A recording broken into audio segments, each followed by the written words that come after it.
8h38, a gente continua aqui no programa Revista Justiça. E agora a gente vai falar sobre um tema interessante, incidência do Imposto sobre Produtos Industrializados, o IPI, na revenda de mercadorias importadas. E sobre este assunto eu vou conversar agora com a doutora Ana Paula Siqueira, que é advogada e especialista em direito tributário. Doutora Ana Paula, seja bem-vinda, bom dia.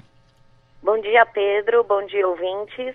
Eu gostaria de saber exatamente sobre essa decisão, doutora Ana Paula, da 7ª turma do TRF. Ela considerou legal a incidência do IPI na revenda de mercadorias importadas. E por que isso aconteceu e por que essa decisão, doutora Ana? Bom, Pedro, isso aconteceu primeiro. Esse debate ele já é bastante antigo, né? A primeira turma do STJ já tinha entendido que não havia essa incidência sobre a revenda nos produtos importados. Em novembro, nós tivemos uma decisão divergente na segunda turma do STJ, que entendeu pela legalidade, né, da incidência do IPI. E agora nós tivemos a 7ª turma do TRF, né, entendendo sobre a legalidade.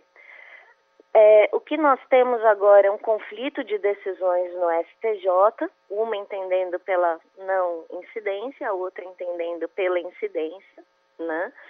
Esse conflito ainda não foi superado e nós temos essa decisão da segunda turma que saiu em novembro se refletindo nos tribunais regionais.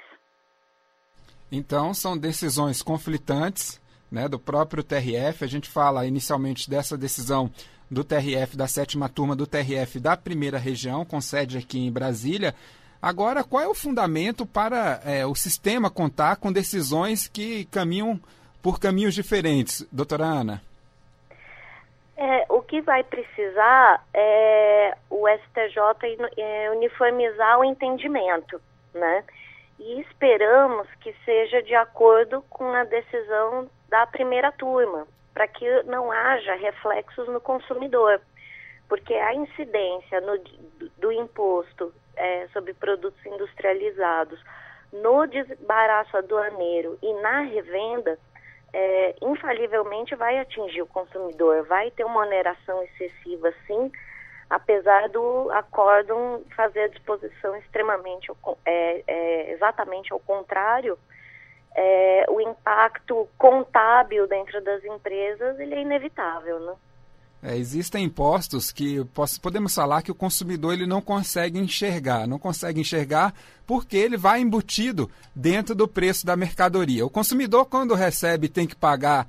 O consumidor, eu falo no caso agora, o contribuinte, quando ele tem que pagar o imposto de renda, está bem claro. Quando ele tem que pagar o IPTU, também está claro, porque chega o boleto, ele já vê o valor e sabe que o valor é aquele. Da mesma forma do IPVA, dos veículos, automotores, quando ele tem que pagar aquele valor, ele já sabe. Agora, existem impostos que estão dentro das mercadorias e o consumidor não consegue enxergar. E a mercadoria acaba aumentando o preço. Então, esse é o risco também, porque o consumidor nunca tem ideia de quanto ele está pagando de IPI. Doutora Ana? É exatamente isso, Pedro. Você fez uma colocação extremamente importante. Existe uma questão, e a imprensa é muito importante nisso, na questão da educação tributária. O contribuinte, numa média, paga mais ou menos uns 47 impostos embutidos em produtos, numa média geral.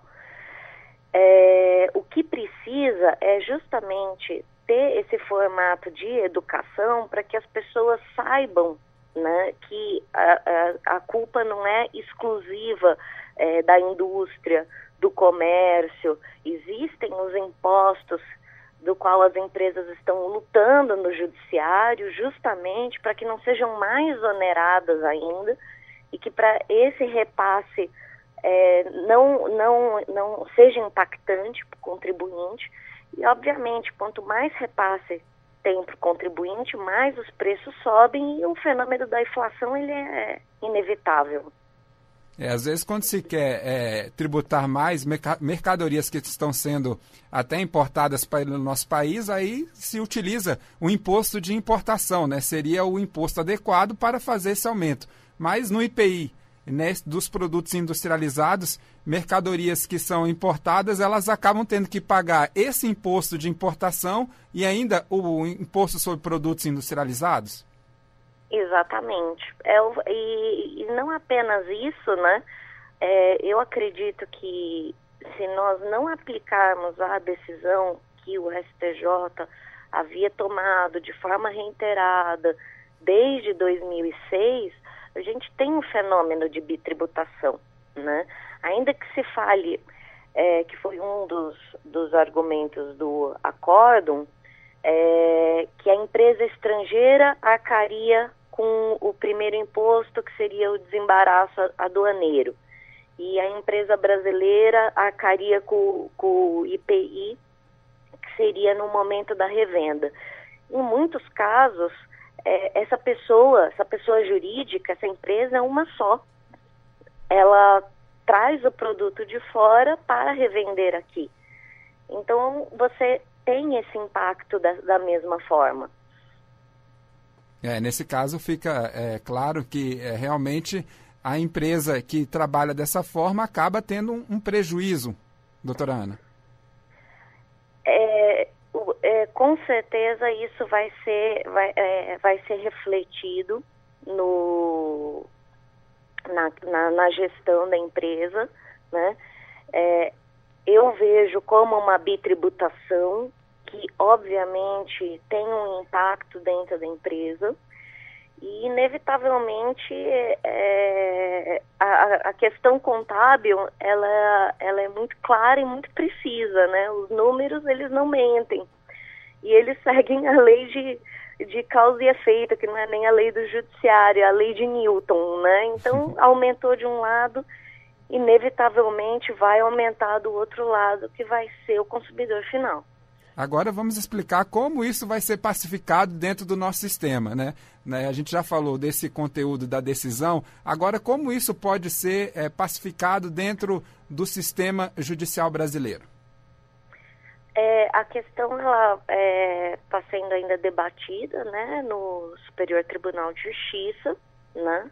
E agora as decisões vão ter que ser consolidadas, ou pela incidência ou pela não incidência na revenda.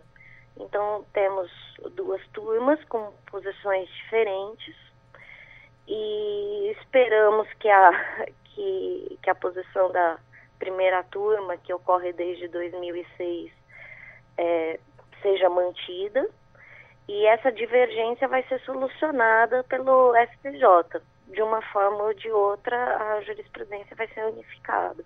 Agora, doutora Ana, como é que fica durante essa situação de incerteza, uma turma decidindo de uma forma, outra turma decidindo de forma contrária? Como é que fica a situação do contribuinte, aquele que pensa, será que eu tenho que pagar ou não esse IPI? Aí depende da empresa que ele está comprando o produto, né? Se foi uma empresa da qual entrou com a ação judicial e ela ganhou a questão da não incidência na revenda, com certeza o preço será um. Se a empresa não ganhou a questão da incidência na revenda, o preço será outro. Mas enquanto não se tem a uniformização, os tribunais e os juízes de primeiro grau vão decidir de acordo com o seu próprio entendimento. Por isso que, nesse caso, algumas empresas acharam até melhor ajuizar uma ação e discutir isso do que ficar esperando a decisão judicial final, porque a partir desse momento elas já poderiam deixar de contribuir com o IPI. Sim, várias empresas já ajuizaram e justamente porque não aguentam o impacto que é feita a cobrança da Receita Federal. E por isso que elas se socorrem do judiciário para que esse fenômeno da bitributação não aconteça dentro desse cenário econômico. Mas cada decisão judicial, vale para a empresa que entrou com a ação, não é para todos. Quer dizer, o efeito dessa decisão judicial é entre as partes. Exatamente, entre as partes.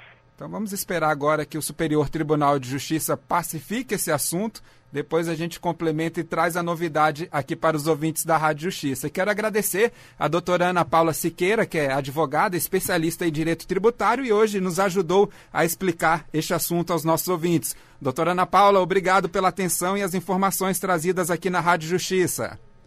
Muito obrigada, Pedro. Muito obrigada, ouvintes. Tenham um bom dia, um bom final de semana. Igualmente.